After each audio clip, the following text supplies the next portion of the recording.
Good morning. We are here just coming on for what is now our weekly Monday through Friday morning lives. Hang out with us a little bit. We are going to be spending some time just delving into topics on mind, body, spirit. We're kind of letting you guys' questions light the way for what we discuss and talk about. We are both yoga teachers. We both are meditation facilitators. We lead retreats. So we kind of combined a lot of different avenues of mind, body, spirit stuff. We are so deep into astrology. All the different tools that kind of help you be able to see and understand yourself a little more. Yeah, recently our book club that's with our community has been popped off this month. Everyone showed up. We have been deep diving into Enneagram, and it's really funny. When I first started this page, I was like so deep in Enneagram study. I thought it was like the most amazing tool, and it's so funny to watch it come back around because I even made a lot of videos on here initially of Enneagram. So our book club has been focusing in on that. It's been a whole fun journey to kind of unpack different wounds and triggers. I feel like we went down a lot of different rabbit holes. It started with Enneagram, and then like I spent the weekend going down the attachment rabbit hole. It just kind of dominoed into like all these other different like personality type rabbit holes for me this month. That was just my journey with it though. Is like, okay, I'm a 1 on the Enneagram. Jen is a 6. Like I previously, when I did Enneagram, tested as a 2. So it was really interesting like reading the book and realizing like why I tested as a 2 when I tested as a 2, but realizing why my true self is actually a 1 is like kind of crazy. Yeah, and V's a 1 wing too. I'm a 1 wing too, yeah. So my 2 is more activated at the time. Wow. But like, yeah, the one, the intellectualizing, the like needing, if there doesn't feel like enough logic to something, I feel like I'm floating in space in a bad kind of way. No, just like reading through the book, and like the book that we read was called The Enneagram and You, right? Yeah. And the author starts with a G. But the Enneagram and You like broke down, like at first it went through each type, and then it broke down like how you can use the Enneagram to like better understand like your strengths and struggles with other types and stuff. So like it went through like work relationships. If you're a 1 and you work with a 4, like how that's gonna feel versus like a 3 working with a 9 or something. To zoom out on the Enneagram, like one of the reasons, this was one of my early analysis on my self-healing journey, and I utilized it because what it really comes down to is what your childhood wounds are. So some of the things you picked up in your childhood, from however your caregivers raised you, and like what that ultimately landed on in terms of how you respond to connection to yourself and other people. There are some Enneagram like accounts and people that have fixated on it that like think you never change numbers and that's just like always who you are. How I was really taught Enneagram and how I like really consumed it, and the people that I like latched onto to like learn from really saw it as the goal is to unlearn your number. It's to know yourself through that number, but then to strip away layers of that, because then you are actually knowing how to not let the wounds that can kind of drive your actions and behaviors like overly control you. So like your shadow self. Yeah, and I think like ultimately in conflict and things that will like trigger and bring up some trauma responses, you're gonna probably consistently go to your number a lot of the time, but then you can recognize like, oh, I'm falling into those patterns that I do. What are the soothing things I can implement to kind of manage that? Yeah. And I yeah. Sorry, you say it and it just like clicked in my head. Right. And so it's just good. That's like how I think you keep your number. So I'll share my type 6. So I am called the loyalist on the Enneagram. I'm actually a type 6 with a wing 7. And type 6 gets very security conscious and like just wants everything to stay feeling like very like positive and secure. Like it's 6 like really cares about their people, wants all the relationships to stay in place, and really wants to just like implement hard work and things that build towards the future. And my type 6, when it gets really out of hand, I can become so pessimistic because there's like no security, and I can go into like hyper independent mode of trying to build security for myself because I just don't feel, I feel like the whole world's gonna crash around me.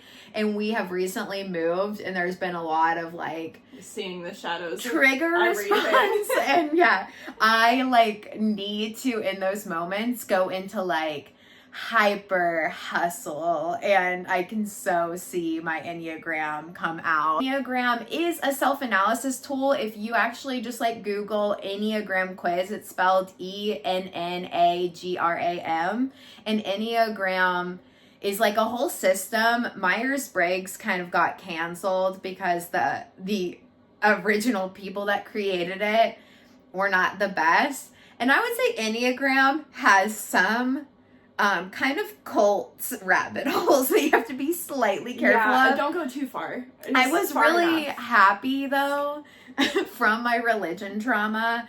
I think the church really took Enneagram under their wing.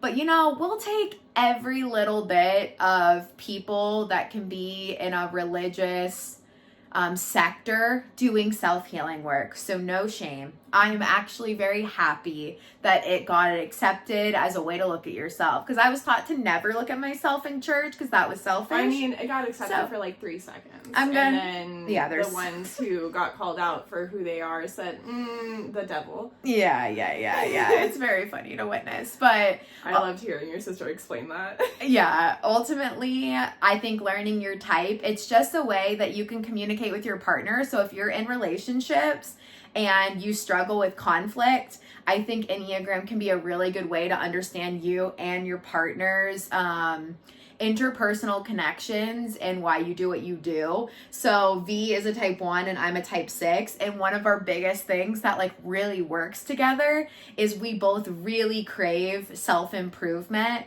and moving forward and having just like a very hardworking work ethic mode, and that is like our top strength. Some of the conflicts that both of our types can have together is we just both don't do feelings super well. So then we have type 6 is very like brain head logical type, and I'm very gut logic. So like mine's like a very intuitive, but also too like I need it like logicked out for me, and I feel good. If you tell me the feeling, I'm not gonna feel good. Jen needs the security. She needs to know that the plan is secure for her and it feels good for her, but like it's not like feel good all the time kind of thing. And because we've had that, so if you take the Enneagram quiz, oh yay, we have some INTP. Myers-Briggs. Yeah, so Myers-Briggs kind of got a little canceled, so I feel like Enneagram's kind of like a nice upgrade. I still think Myers-Briggs. I think anything that can help you see yourself. It can be really hard to see like why you do what you do, and I think understanding yourself better comes from like deeper self-analysis work.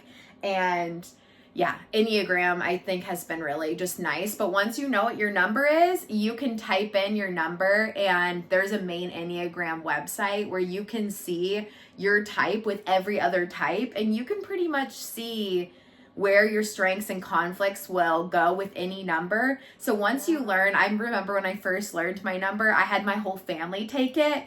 I could find very clearly my issues with my dad, very clearly the issues I've had with my mom. I could see why me and my sister like have had our bumps in the road, but also where we really leaned into strength. And it taught me so much about my family's dynamics and how that ended up bleeding into relationships. And like that doesn't necessarily mean it's gonna change it, but it's super fucking validating. Yes, like it really is. I like what Jen's talking about, the website page where it just kind of breaks down everything for you and your number. There's also a section where it'll tell you like the different levels of like 1, 2, 3, etc. And it'll be like in your highest expression, like this is what it feels like, and it goes down to like level 9, which is like when you're like really in an unhealed phase. So you can also kind of gauge where you're at in the moment as far as like, am I on a healthy side of the spectrum? Am I in like a good average?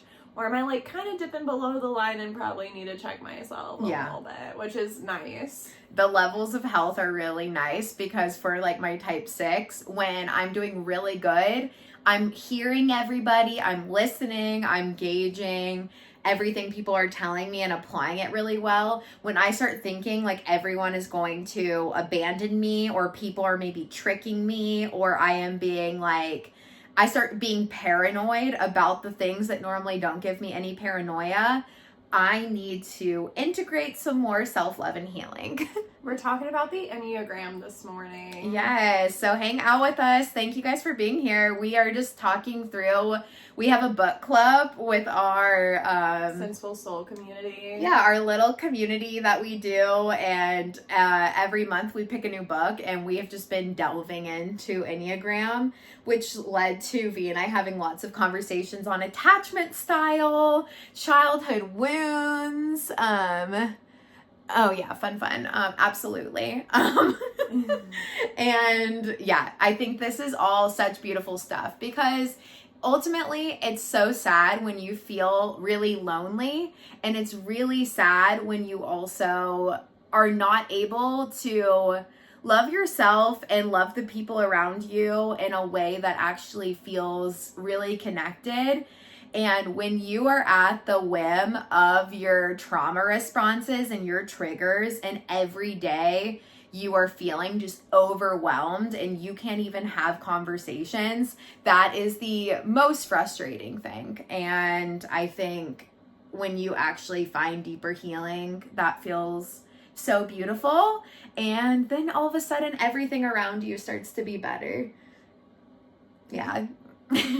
So if you take the Enneagram test, I think that would be so good. Another layer that we have been unpacking is attachment styles, if you've ever heard of that. And these are like really just like free therapy tools. I think going to relationship counseling and all of this stuff is always good, but there's a lot of work you can do on your own if you want to actually start a mind, body, spirit healing journey where you are feeling just better in your own skin.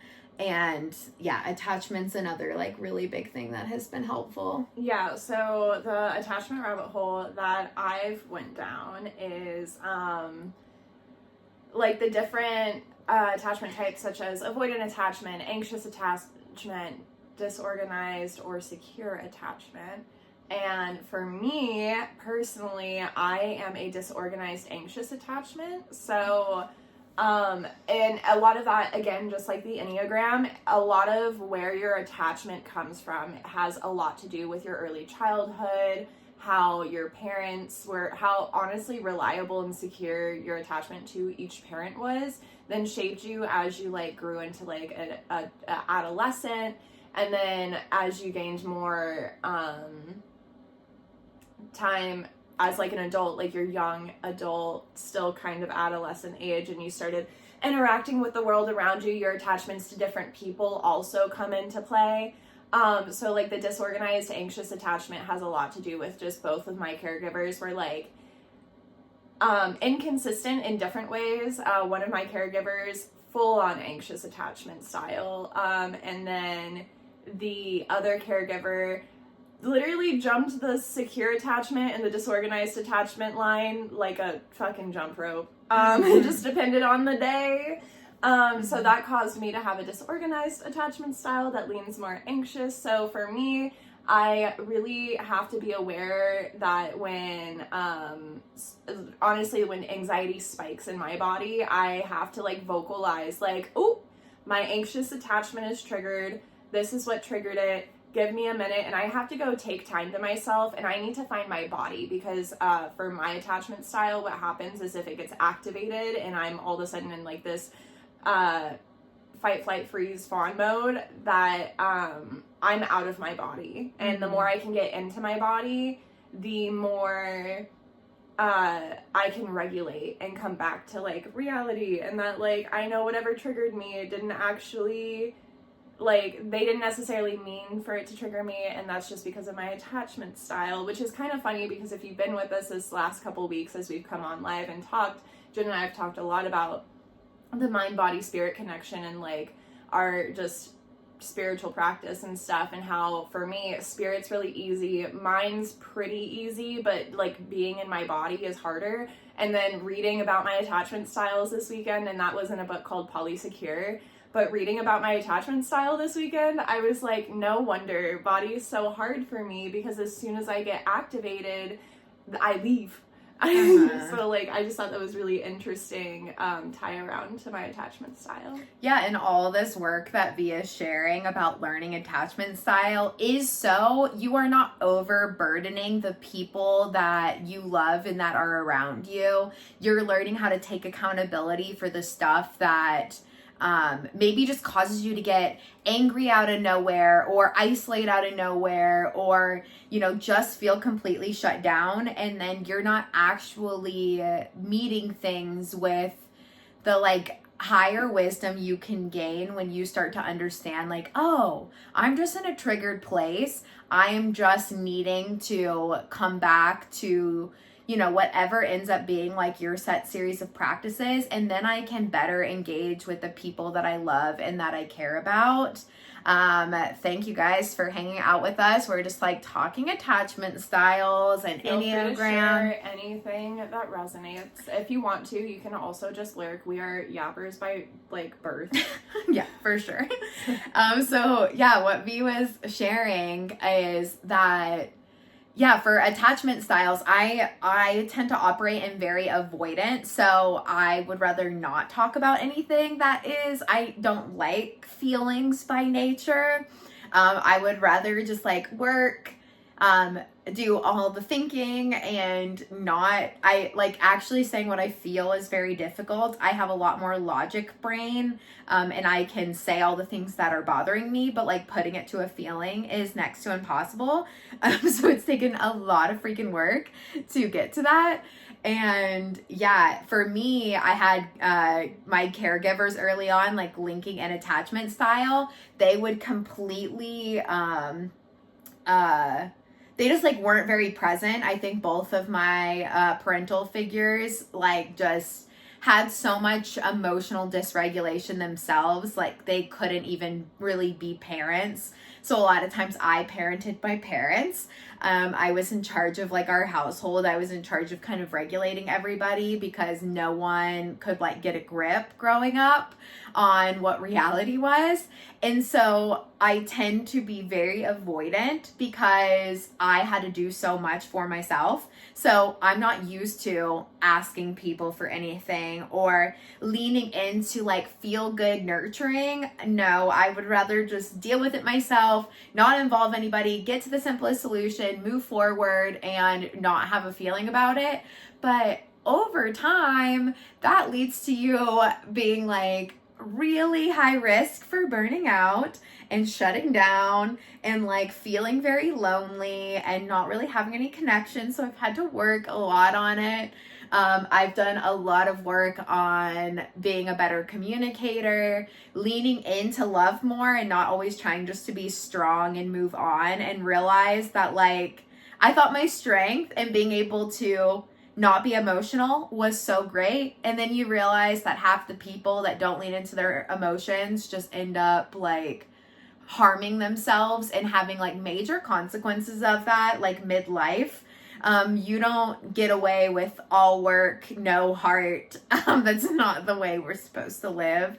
And so ultimately, I've really worked hard on that. And when we went into attachment styles over this last week, I retook the quiz and I got secure attachment. So I worked past being avoidant. The healing journey has nothing to do with getting to a point where you are just healed and all of a sudden like just get to be done. It's like a choice every single day to be intentional and to actually care about the way you're relating to yourself, how you feel about yourself, and how you feel about the people around you in a beautiful way. It's a choice every day to be more conscious, because we tend to just get into routines where there's like no heart or just like a lot of numbing to get through. Like I did not like that I was living every single day pretty much having to numb out to have a tolerance just to be present, and I was such a number. And I'm very happy that from this healing journey I've been able to bring a lot of like life into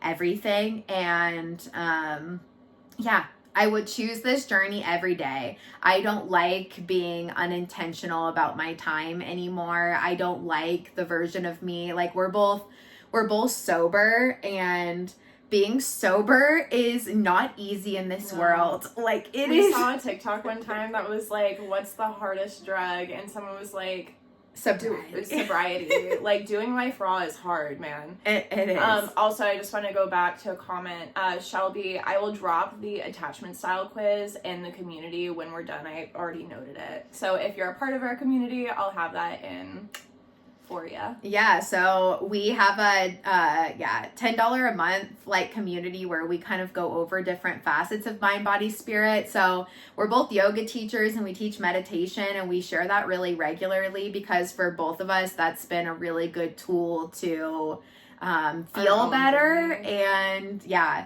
I have 13 years experience doing physical therapy. So I really integrated a lot of body work, and for me, starting the mental health healing journey eventually led to a lot more like spiritual channel, and that's why like mind, body, spirit I feel like are all connected, versus V started off like really spiritual just in their like starting point, then went on mental health, and as they were saying, now they're like really trying to figure out how to find deeper healing in the body. So this is where all these things kind of can connect. And yeah, doing physical therapy and having all the experience in healthcare, I've actually worked with people a lot older. Primarily, I did sports medicine, but primarily I've worked with people over the age of 50. And it's been so fascinating being on my own healing journey and also working with thousands of different people and realizing that so many people do not know how to be present in their bodies, like no presence, and they don't even know how to like sit with themselves. And I can see the people that have done the work and are really able to receive help, and then I can see the people that don't. Yeah, I'm going to circle back real quick while we have the audience. So our $10 a month community is only going to be like grandfathered in $10 a month till the end of this month. And then we're actually adding Tuesday nights at 6 p.m. We're going to be doing live yoga every single week. So at the 1st of May, we're going to start doing this every Tuesday, and it's going to go up to $15 a month. But in our community, there is a private Discord channel. It's open to everybody, as long as you are like a safe space. There's no hate speech tolerated, anything like that. But we also give you access to our Senseful library that has over 120 videos of like yoga flows, meditations. There's series on there. There's some astrology deep dive videos. There's all sorts of stuff. We add to the library every single week, at least once. And then we have 2 live events that we do every month that aren't, I guess now they're not necessarily going to be yoga flows, but like we just come together as a community, hold space for each other. It's a really safe space for healing. If you yourself are on a healing journey and you just like want a little less like solo and a little more community, it's a great place for that.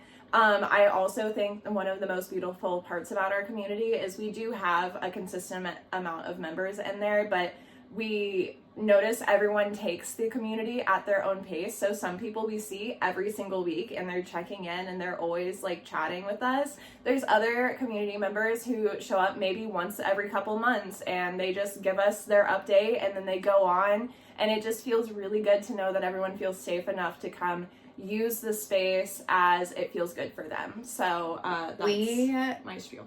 Know this healing work is so hard, and you can do all the individual therapy, but even individual therapy is not accessible to everybody. We are very aware of that. Like, there has been times I've been able to really get therapy, and then there's been times where it's not been as accessible to me in my life.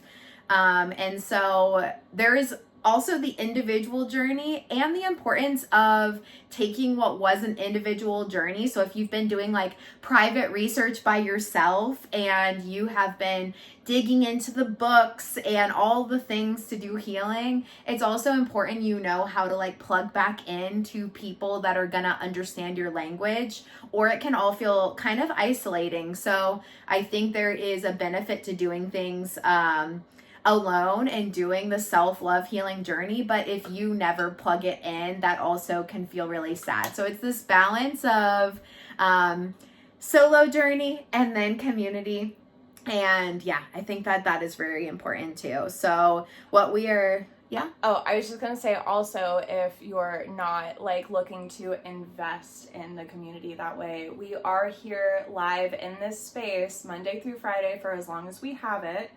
So, Monday through Friday, 8 a.m. to 9:30, we are here. Mondays, we do meditation. Tuesdays and Thursdays, we are just chatting. And the topics are a wide range. So if you come in and you join the conversation, we can have a whole combo. Mm-hmm. Wednesdays, we do either birth chart readings or tarot readings live. And then on Fridays, Jen uses all of that physical therapist knowledge and teaches us about our bodies and different ways we can make tiny adjustments in our day-to-day that like actually help our bodies in the long run. Mm-hmm. So we're really trying to give you an array from Monday through Friday of mind, body, and spirit journey. So yeah, I hope this is all kind of enlightening, and I hope that for those that are on the mental health, healing, spiritual journey, this is like ringing true and it's making sense, because this languaging, once you're in the world of all of it, it actually ends up taking so much of what is previously like a very heavy weight, and really it like helps to lift a lot of that off. And I think in the world that we're living in now is really intense, and I think that there is a lot of us that are now becoming very familiar with the importance of therapy work and have started the mental health journey in some way, shape, or form. It's been beautiful now that there is so much more acceptance of mental health, but a lot of that is like really being threatened at this time, and it's so important that we all kind of band together. Those of us that have been on this personal journey, like, in your heart and in your gut how much it's made a difference for you. But there's a lot of people that can be extremely dismissive of this work and shove it to the side and not think it matters, or thinks that you're being dramatic. And it's so, so awful to see it as drama when it's actually just learning something. The people that are calling it dramatic could absolutely never do the work that you are doing, because it takes high levels of emotional maturity and really, really high levels of awareness. And I don't think a lot of people actually even could delve into that. A big example that I like to give and share is, as I said, I have a lot of experience in healthcare. And ultimately, because I do physical therapy, I take someone that has an injury. And for those that think they're so tough and so strong and that none of the emotional stuff matters, and that it's like snowflake, all the different things that have been thrown on people that dive into emotional maturity and growth. It is absolutely hilarious when you see these people have a physical injury where they can no longer stand, walk, or move in the way they once did, and they have to actually sit with themselves, and they can't escape it through their normal escapes. The monster that comes out, because they actually have no capacity to be alone with themselves, and they also have no capacity to tolerate anything when they can't dive into work and the normal escape mechanisms, or they can't use substances the same way because they also need help. The monster you meet, let me tell you, and I'm also dealing with people's, thank you, I'm also dealing with people's probably uncles and grandma, grandpas, parents, like the people that maybe even put a lot on you. Like, I deal with that age group, and trust me, they have no capacity to do the very basics. So as much as they like to haze and make you seem dramatic in doing the work, you should see them when they actually have an injury that makes them have to reflect on their life and where they're at, because all they can do is be mean to the people trying to help. They get so insecure because they can't do things. They start talking about the good old days as when their body was in peak shape in high school, as their 60 years ago. as their big peak. They're like, you should have seen what I could do when I was 16. Okay, well, right now we're 50 and we can't stand and we need to work on our body. So why don't we try to listen? And they can't do it. And so these tools, they might seem so silly, but what they actually give you is flexibility and the ability to sit with your own shit and know how to actually manage that maturely, and to know how to receive help when you need it. And that is it. Like, for all the people that push away and think this stuff is stupid, they don't know how to ask for help. They don't know how to have mature conversations. Like, this is something that you gain from going deep into the self-love and healing journey and building emotional resilience for what is life in its fullness. Well, and that's also why we created the community. Jen can speak from a practitioner in the healthcare setting. I speak from personal experience that I just come from a family that has not done an ounce of work. Like, the generational trauma is thick in my family. And so when I even just at 19, I hadn't even really started my healing journey yet, but I decided to go plant-based because I realized I have a lot of different food allergies. So plant-based eliminated a lot of those food allergies, and I started to feel better. I wasn't sick all the time, etc.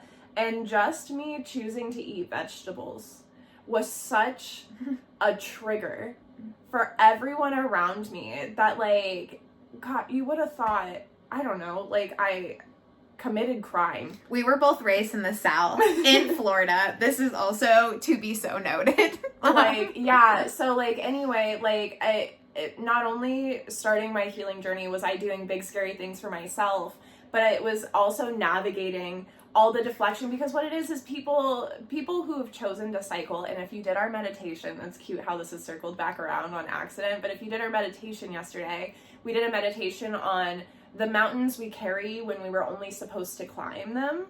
And the whole premise was just that you keep climbing the same mountain, or you're carrying the same mountain with you, and it was not supposed to be a cycle of your life you stayed in forever. It was supposed to be a moment, and then you were supposed to continue on your journey.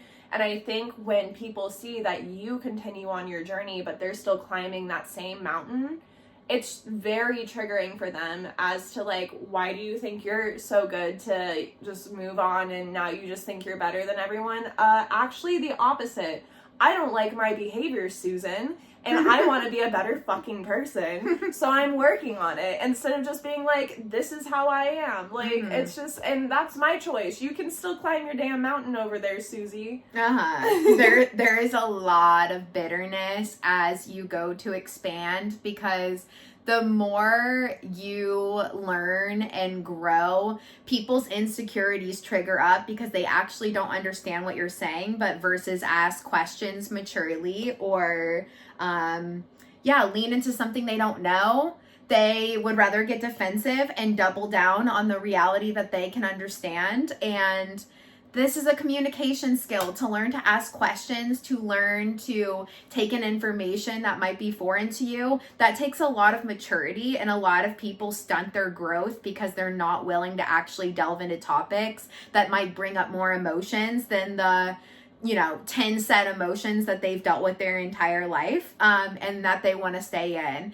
And ultimately, they've kind of formed their own hell where they're dealing with the exact same behavior patterns. And you can do that your whole life. You can build that life and stay in the same loops forever. But for those of us who crave more out of our life than the same 10 problems on an endless loop, this is the work that you ultimately want to be able to do, so that you're not living in your own really self-made hell that you probably don't even realize that there can be so much more to life and so much more beauty if you face vulnerability and topics that maybe evoke emotion. Yeah, like they're uncomfortable. Like one of my favorite affirmations we've kind of been tossing back and forth, and does this come from Glennon?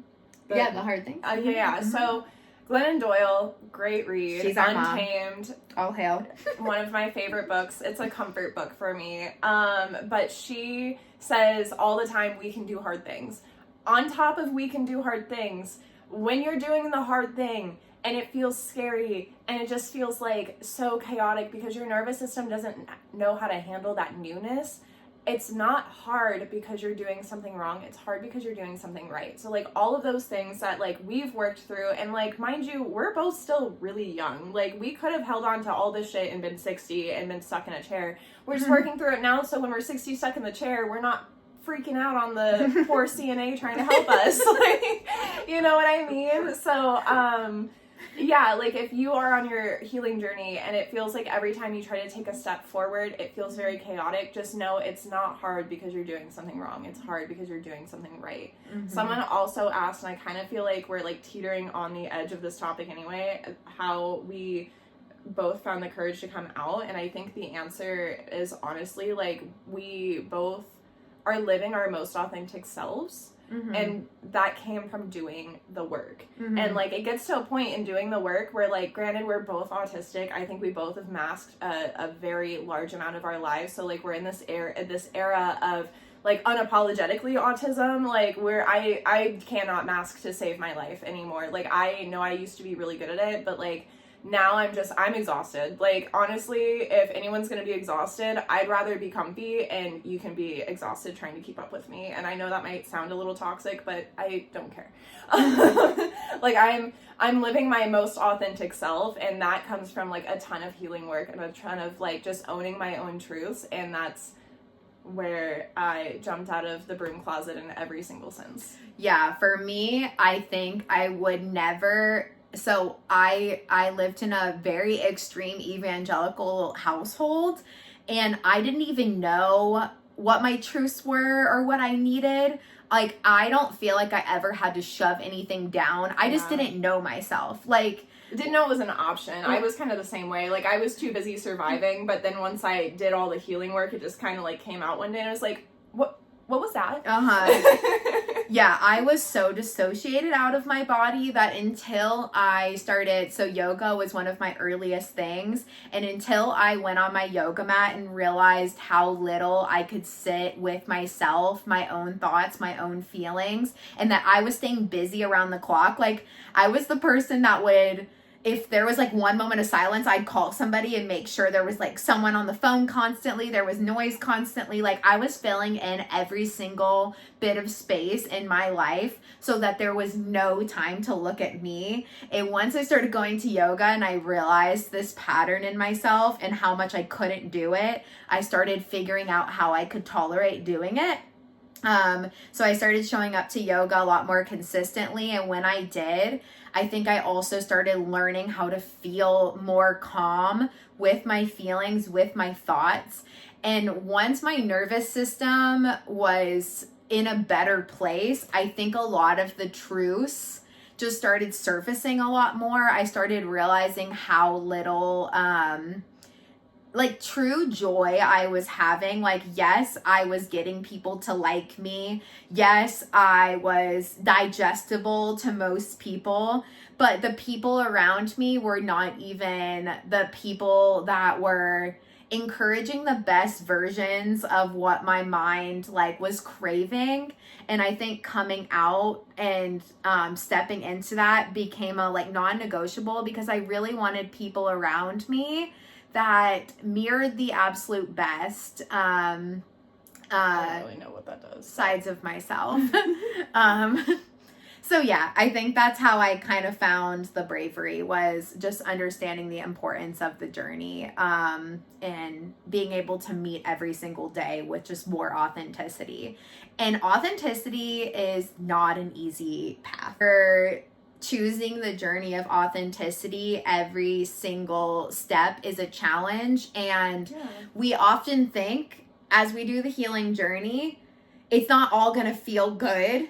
It's actually going to probably feel a lot worse than where you're even starting now initially, because you're breaking through old behaviors is going to turn the volume up to level 1,000, because you haven't been feeling your emotions. You've been numbing them. So when you all of a sudden feel a lot of emotions, when you have not been feeling them, the healing journey does not start off like, oh, amazing. A lot of people don't do it because it's really freaking hard.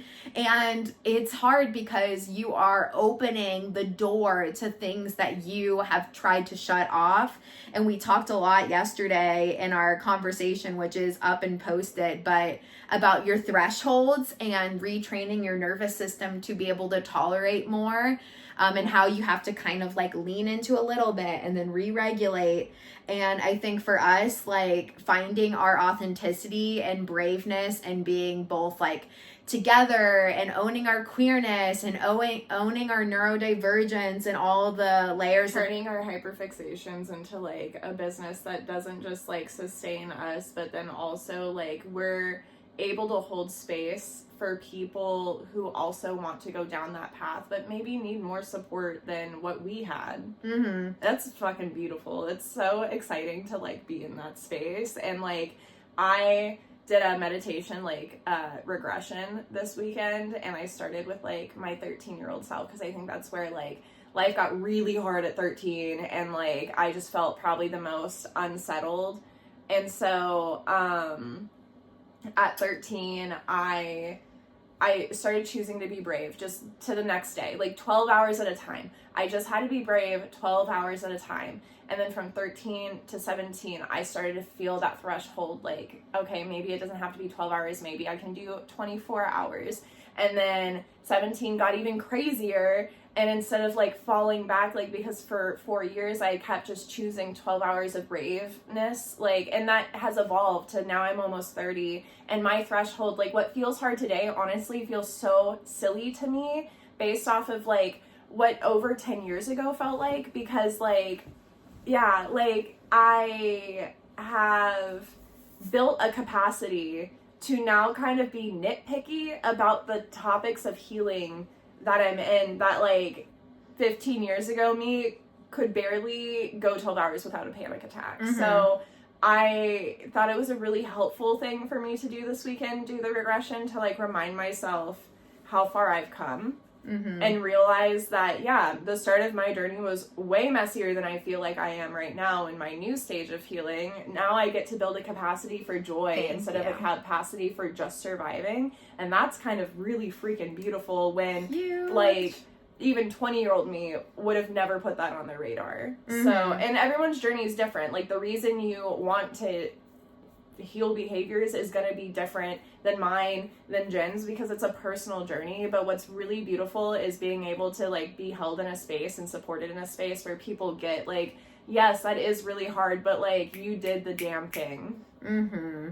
Yeah, my big, we talked about this in our meditation yesterday, like just the mountains that continuously get in your way. To be on the other side of what was like my stuff was a lot more, I was like very overweight as a kid. My family, both of us were raised with families that didn't have a lot of resources. So leaning in, V lived in a lot more poverty. Like, I definitely had a pretty low income family as well. And I think for my family had no resources to give health anything to me. So I was a very unhealthy kid. I was raised on like fast food, and I did not have like any way to get out of that. So my body was like a huge issue. I had so many body image issues, and I had no tools to actually take care of myself. And I just remember, like, my mom put me into Weight Watchers at 10 years old, and talk about toxic diet culture, and then having to go into that like so young. And my mom was like, maybe this will help her, like, I don't know. No tools and resources, talk about ways to get like body dysmorphia and issues. And so but the self-image, take care of your like nutrition and your body was like my big stuff. And to be on the other side of that now, and I never thought I was going to be able to find a way to be healthy in my body. And I thought I was going to be forever going on a diet, off a diet, on a diet, off a diet. And now I don't have to think of that stuff at all. First of all, we've both talked about it. Like, our bodies naturally just know how to take care of themselves now without even fixation literally on any of it. Years.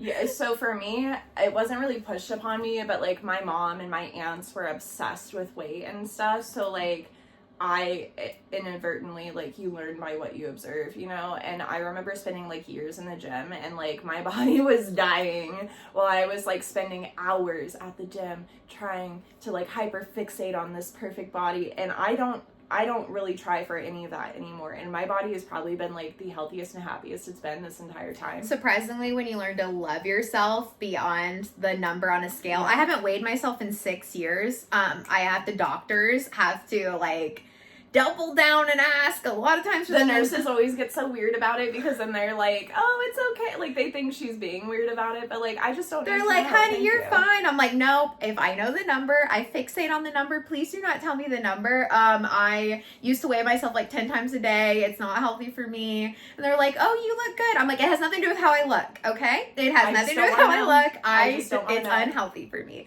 But surprisingly, when you love yourself and you take the stress out of your life that you are consumed by, your body knows how to naturally take care of itself. Crazy. It's going to choose things that aren't toxic, and it becomes very easy to listen to your gauges. Yeah. I just wanted to tag on, because you were talking about like your early childhood. For me, obviously like living under the poverty line, I think really automatically puts you in a bracket of like how much work you're gonna have to do just in general to climb out of it. Yeah, for me, my family, I was the firstborn girl of my family, and so like I was the babysitter from like 6 years old. No 6-year-old should be babysitting. I don't know who needs to hear that. They're not the one. Yeah. But I was like kind of raised with the expectation that when I graduated, I would stay close to home, I would marry, I'd pop out probably like 3 or 4 kids, and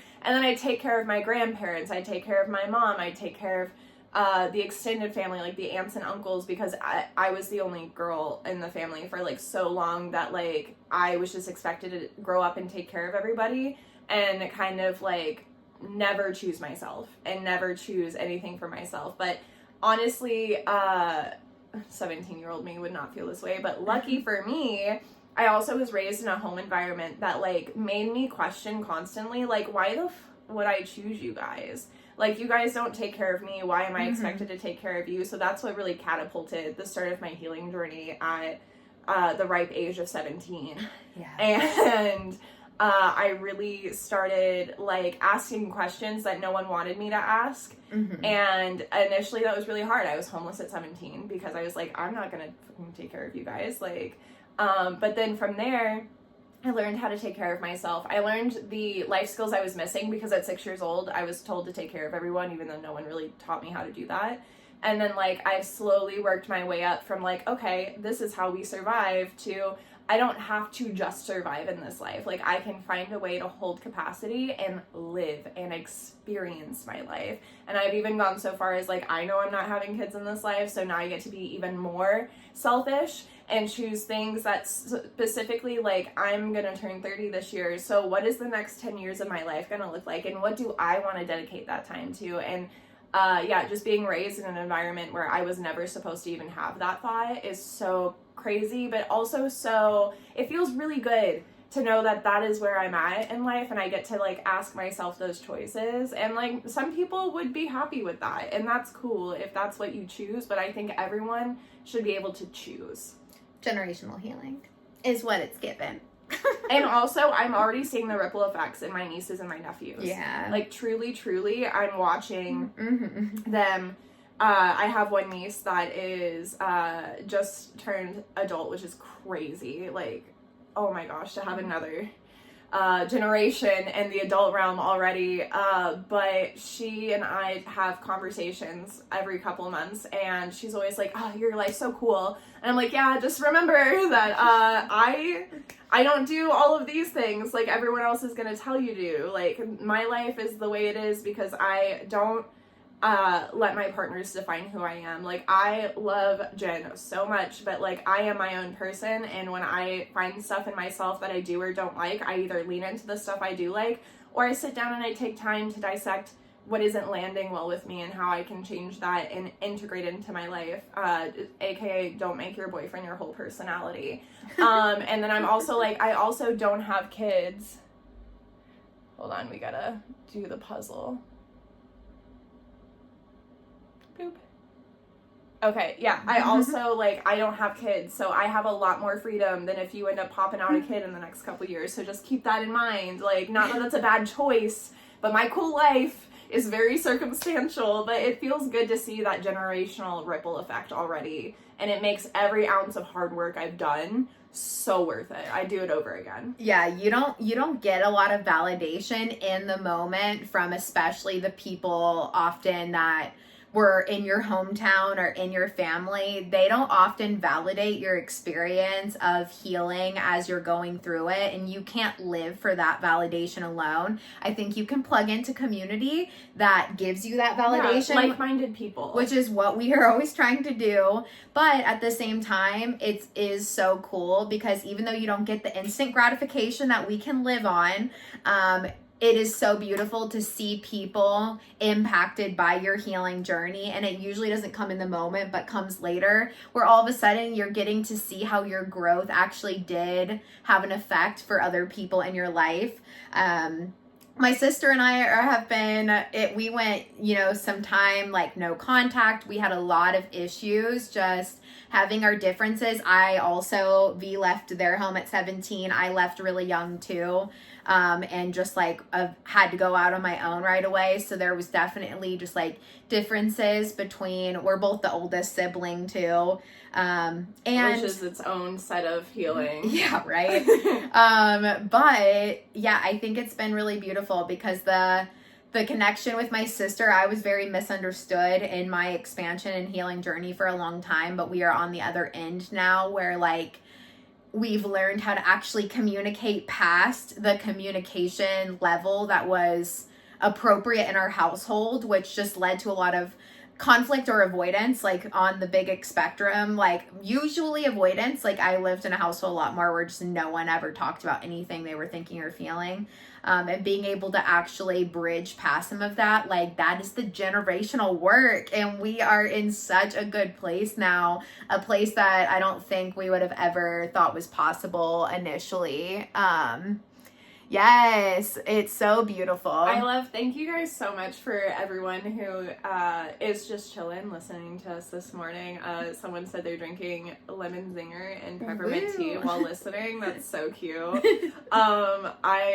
We do this every morning, honestly. Like, we kind of get into deep talks fresh out of dream sleep anyway, so that's part of the reason we chose to start coming live and just sharing it with people. We don't really care if people show up, if we're being honest, because this is just part of our routine, but it does feel good to know that, like, it's resonating with the right people and that like it can be a good like cozy start to your morning. So thank you for letting us be a part of your day. Yeah, we love to start our mornings doing like meditation and journaling, and we are both verbal processors. Yeah. So we love to talk through this stuff. So it feels really good to be able to share. And another point that was coming to mind as you were talking is like, we both were saved by our public libraries, which go support libraries right now because they lost all federal funding. So get your Libby app, go to your library sometime this week, go support them. Get your library card. Help.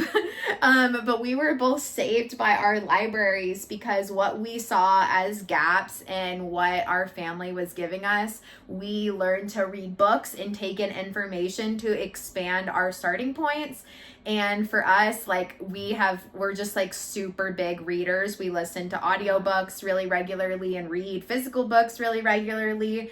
And a lot of what we like to talk and share about comes from lots of professional resources that we have delved into. And I know not everyone, we are child free. Not everyone has the privilege and time to be able to learn and take all this in. So we love to just be able to share some of the tools that we've learned and point people in the directions that matter. If you don't obsessively read. Back in the day, they didn't even have library checkout limits, and I learned this month that there is a limit.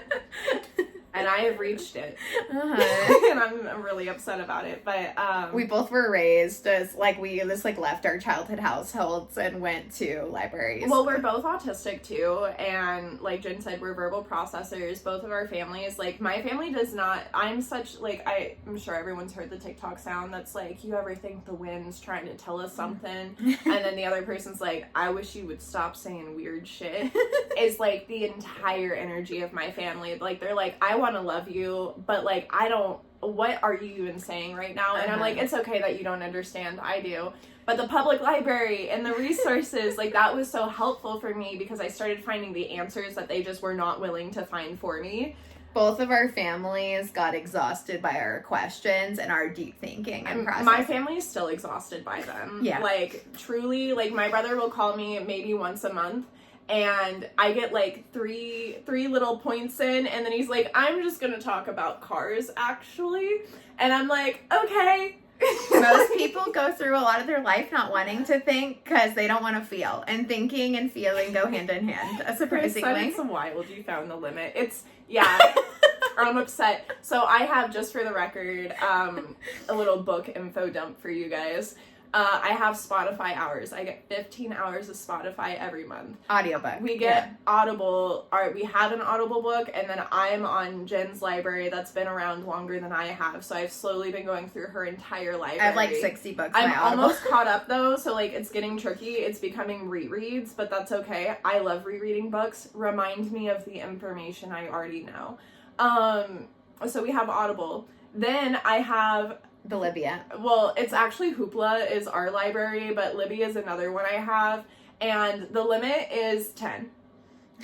And so I'm at 17 books for the month, and after I finish this one book, and I'm really upset about it because, again, this has nothing to do, I just want to vent for 3 seconds. The last book I rented, if I knew I had a limit, I wouldn't have rented it because I was like, I'm just not really into this one, and I went to check out another one that I think I'd be more into, and I would circle back to the other one later in the month. But I'm at my limit, so I gotta just finish it anyway. That is all. I have 8 days until this renews. It's not the end of the world. I'm just autistic. V has to sit with themselves for a little longer than without the with the books. All right. I got a lot. It's the last week of the month. Like we prep a lot of emails. We have retreat stuff going out. We're actually launching a per ticket retreat. We do group retreats all the time, but we are doing per ticket retreat in July, and that's launching this Friday. Subtle plug. So honestly, it's probably a gift from the universe that they have cut me off, so I can focus. Yeah, so what V even means by that is we lead custom built retreats for friend groups and people that are traveling to Asheville. So we lead like bachelorette party retreats or just like weekend getaway retreat experiences, but we are actually hosting our own retreat that's going to kind of combine a lot of this stuff. And that's going to be in July from the 3rd to the 6th. And we're releasing out the sign up page on Friday for our retreat. So I'm very excited. I usually do about 2 a year retreat wise, and then the custom retreats are always going. And we lead those through like TripAdvisor and just people traveling into Asheville. We were doing Denver, but now we're doing Asheville because we moved. Yeah, and the biggest difference between the like we're leading a retreat and a group retreat is just like the group retreats are for people who are like, I have 8 friends and we all want to do this thing together, versus like me, maybe one other friend want to do this thing, but like we just don't feel like it's enough to like get a group together. Like, come be a part of our eclectic little family. Our little group retreats are so wholesome. I got to witness, I'm newer into the retreat space. I honestly was doing a lot more like social media work back in the day for stuff like this. But I got to be a part of our first little eclectic group of people last October in Salem with Jen and her podcast partner Kat, and it's so beautiful to see what souls end up like coming together and how everyone just kind of needed the people that ended up being there. It's very, very beautiful to watch. It has its own magic when you come together in circle and retreat. Like, it's so beyond me. It is like something that just magically comes together. I love to host witch retreats in the fall. I'm definitely going to do one again this year. That's like a kind of a preset thing. So we did Salem this last October. And yeah, you get people from all around the country. And it's really cool to just see who all ends up in one space. And there's always this interlinking connection. And our last retreat was like so special and beautiful. And I think running it in Salem was even crazier. So healing, because obviously the history of Salem and just like all the women that, you know, were not able to speak their voice. It felt so empowering to be able to do such a big, mindful, sharing thing. And it's really beautiful to hold space for. Like, Jen and I do a lot of self-healing and like journey work on our own day to day. Like, I think we've just really integrated it into like our daily routines. So at this point, like seamlessly, like I don't even think we really realize what we're doing half the time because it's just part of our daily routine, our habit loops. Yeah. So like it doesn't feel like, oh, I'm sitting down and I'm coming to self, but like I did my yoga, I meditated, I journaled, I checked in with myself. I made sure my body was fed, and like that feels really good. But we also know that like we live very different lives. So like holding space for people who don't get to do that in a habit loop all the time is like, it's a beautiful weekend pause for us of like our own growth journeys, and then like being able to just hold space for people who don't normally get that extra layer of support. And then also too, if like big things come up, like having, you know, facilitators there to like actually guide you through said big things. It's great. Jen is a wonderful Reiki practitioner too. So there's almost always like energy work that happens, and it was really fun to watch everyone's reaction to their energy work. And it says welcome to Meditation Mondays on our thing. Oh yeah, we have to get better at changing our little message every day. That's what that Thank you for telling us. We do have Meditation Monday up on our YouTube if you want to see it. I led everyone through the mountains that we carry meditation, and it was inspired from a quote from my insight timer when I opened the app to do my own morning meditation yesterday before all of this. The quote was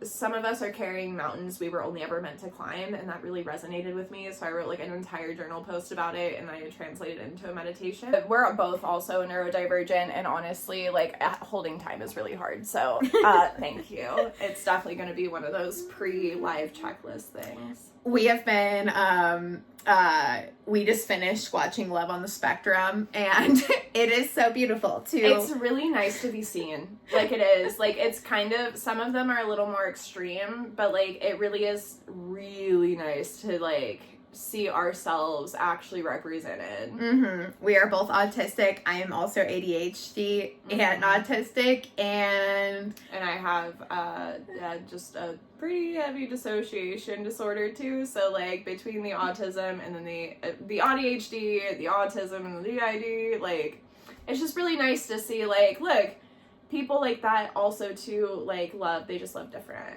And then, like, also too, it's just really validating that, like, I cannot speak for you, but I know for myself, this is my first neurodivergent relationship where, like, both of us are autistic, both of us own our autism, and we're very, like, unmasked. And so, like, yeah, just seeing more unmasked love on the Spectrum has been really sweet. It's so cute. We absolutely love it. And it, like, is very validating to what is our experiences a lot of time. Book recommendations for avoidance. So Polysecure is a little confusing, I know, but hear me out. The first half of the book, it goes over all these different attachment types. It also goes over, like, different relationship dynamics, whether you identify as monogamous or polyamorous or somewhere in between.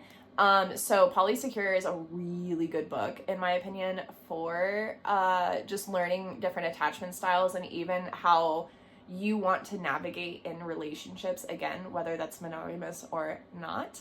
Other books for avoidance, that's your category. Adult children of emotionally immature parents, I think, went over attachment styles in a really good way. And if you had emotionally immature parents that didn't really give you what you needed, that book will hit hard. It was a very good workbooky book for a lot of that stuff. There is I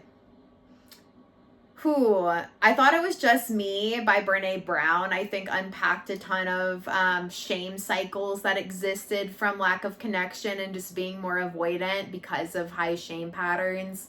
I think that one was really good. We love Brene in this house. Oh my gosh. Brene Brown, Elizabeth Gilbert, and Glennon Doyle. Our moms. Moms. And moms we trust. And moms we trust. With 2 Scorpio moms, we need both moms. Yes. Absolutely.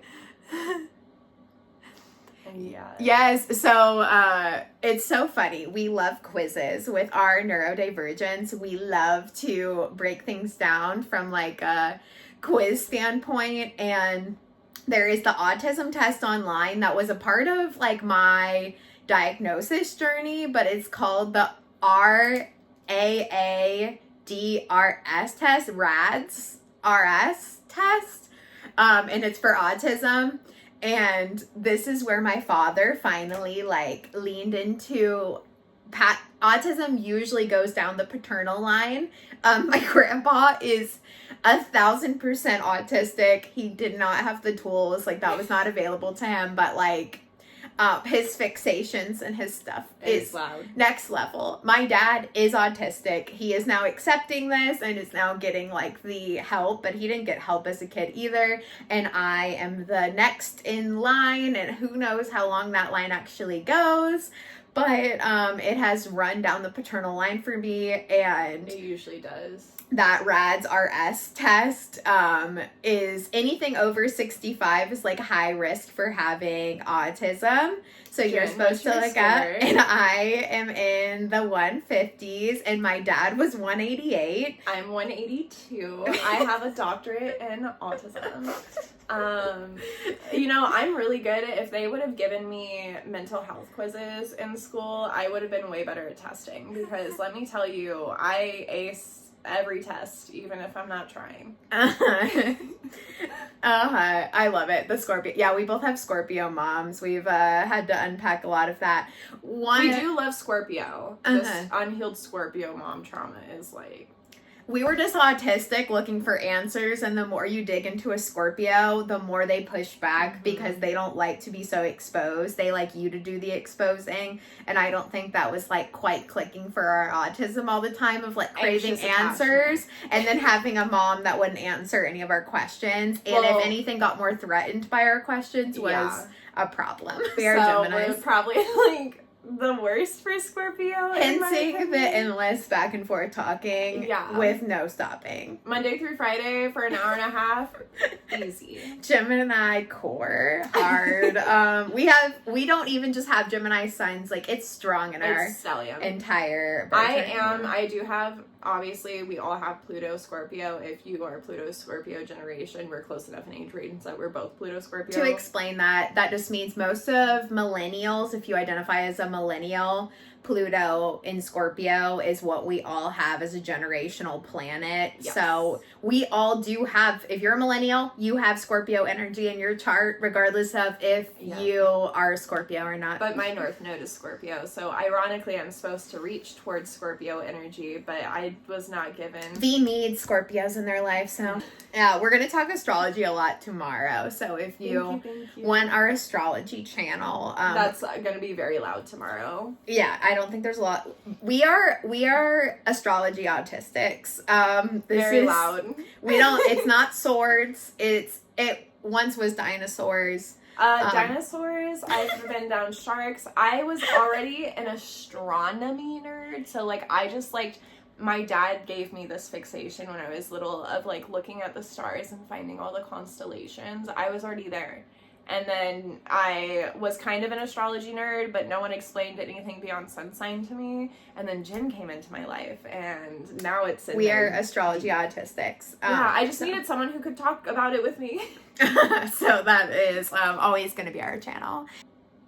Oh, this is actually a chaos pendant. I guess it kind of does look like a snowflake, but yeah, this is one of my protection runes. Actually, I wear it all of the time. It is a chaos pendant, and it just kind of is supposed to like help ground me in chaos, but it's actually a pretty like hefty weighted charm. I don't think everyone knows what that means, so I will explain because V says it like such casual information. I'm so sorry. So I'm going to backtrack it. So if you struggle with grounding and taking in energies of other people, V uses this as a weight not only to connect into their body more regularly because they can feel that weight, but it also kind of protects the space for them that can be very absorbent of energy. So they have set the intention with this that every time they wear it, it's going to block them from energies that are not needed for them. And it's kind of not only a physical reminder, something they can hold on to, but it also adds some feedback, and it's set with a lot of like magic and intention to be a protector. But if you don't believe in that, it's even a sensory toy. Yeah, literally, like it has so many uses. I've had this since I was 17. It was actually gifted to me from a druid friend, and this was before I started my witchy journey. This was like one of those first things where they were like, I know you're not completely into this, but I felt really called to get this for you. I think it'll help with all the chaos happening in your life. And so it's been with me ever since. The only times I have misplaced or not been able to find it has been for like 1 3-month period, and one time it went away for like a year.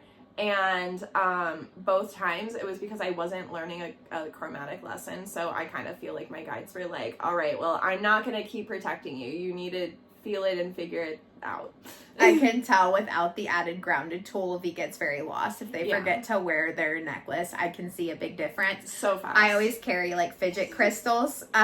Like this is me out in public at all times. Yes. We sensory self-soothe with witchy things tools that are also witchy. Yeah, like we just kind of combine them. So even if like you don't get into the woo-woo, like having a fidget crystal or a fidget toy, or having a sensory necklace, and even like I'm kind of a chewer, and it's like the worst necklace to chew on, but like if I need a chew, I will chew on this necklace.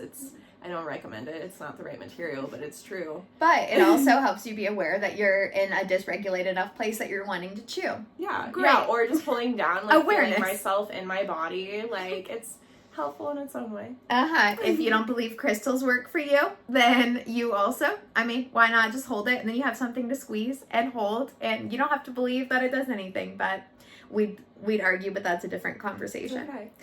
You don't have to understand our witchiness. We are together, we are queer, and pansexual here. Yeah, queer. I don't really like labels are so hard for me. Yeah. Yes, it is. Yeah. Absolutely. We believe in the deep magic of stuff so much. Perry, I can't believe you have to leave so soon. So sorry. It's depressing. There's been a good filtering out on this live today. Good fun. Moderation level probably 8. So thank you. Does anyone else have any questions before we wrap up for today? Again, thank you everyone who's hung out, whether you've popped in and out, whether you've been here the whole time, if you've talked, if you've just lurked. Either way, thank you so much for just existing within our realm of being. It's very sweet of you. Yep, and check out all of our offerings if you want to learn more about your astrology or learn more about yoga, the body. If you want to be able to do weekly classes with us, join our $10 membership. And if you join this week in the $10 realm, you'll stay $10 a month, but starting May 1st, we're bumping it to $15. So yeah. And you can also either just join it for the book club, you can just join it for the community chat, you can just join it for the weekly classes, or you can join it for the events. Or the library. Like, you don't even have to interact with anyone. We have a huge library, and any event, any recorded class will always be uploaded there. Some of the programs that I put in our video library is workout series for hypermobile bendy bodies that are in pain. I also have ADHD meditation series, so how to meditate if you are very hyperactive.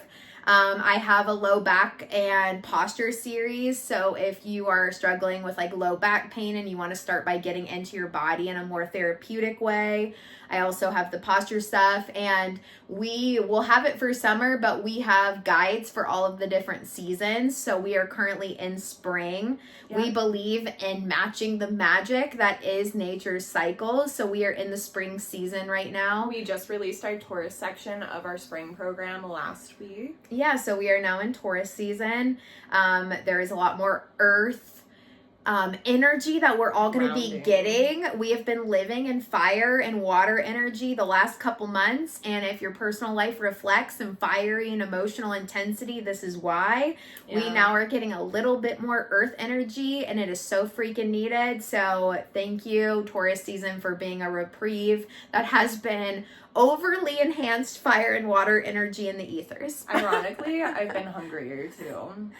Okay. Like, I have not felt the need to, like... Practical needs unlocked. Yeah, there's been no chasing for food. I was very happy when you were like, pizza's on the way. I was like, thank God I didn't want another kale salad. I love that. So yeah, those are all of our offerings. If you... Stay tuned. Friday is going to be the release of our next retreat that you can sign up for here in Asheville. We are leading it July 3rd through the 6th. We're going to give you those little plugs as we're live, but the actual sign up is going to be out on Friday. If you have space to come to a retreat, we're going to have 12 slots. They fill up fast. Yeah, we'll be hosting here in Asheville. Yeah. So excited for it. Final space for questions. Ask away, and then we are going to sign off. And yeah. Thank you for the likes and love. Yes, thank you so much. Bye. Bye.